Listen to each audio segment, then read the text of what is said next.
तर मित्रांनो, आजचा जो आपला विषय आहे की केव्हा केव्हा असं का बरं घडतं की 100 पॉवरची व्हायग्रासारखी औषधी घेऊन पण जर तुम्हाला प्रॉपर इरेक्शन होत नसेल, त्यांनी काय करावं त्याविषयी आज आपण बोलूया. की जर तुम्ही स्वतःहून जर व्हायग्रासारखी औषधी घेत असतात, within a span of 1 or 2 tablet घेतल्यानंतर तुम्हाला त्याची सवय लागून जाते आणि कालांतराने 100 पॉवरची घेतल्यानंतर पण तुम्हाला प्रॉपर इरेक्शन येणारच नाही. म्हणून मी तुम्हाला सांगत असतो की व्हायग्रासारखं औषध तुम्हाला घ्यायचं असेल तर तुमच्या शरीरातील तज्ज्ञ डॉक्टरांच्या अंडरमध्येच घेणं अत्यंत गरजेचं असतं, कारण की त्याचे डोजेस असतात.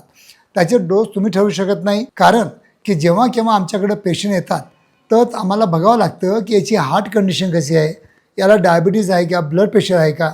यांना काही मेंटल प्रॉब्लेम आहे का, यांना काही सायकोलॉजिकल प्रॉब्लेम आहे का, यांना काही मतलब प्रॉपर म्हणजे ब्लड फ्लो होत नाही आहे का, यांना व्हेरिकोसिल आहे का, ह्या सगळ्या गोष्टी आम्हाला निदान करावं लागतात, काही तपासण्या कराव्या लागतात. यांच्यामध्ये हार्मोनल लेवल कमी आहे का, ह्या सगळ्या गोष्टी जर तंतोतंत आम्ही जर जुळवून आणल्या तरच तुम्हाला प्रॉपर रिझल्ट भेटतील आणि कमी व्हायग्राच्या डोजमध्ये किंवा व्हायग्रा न घेता पण तुम्हाला चांगले प्रॉपर ट्रीटमेंट भेटू शकते.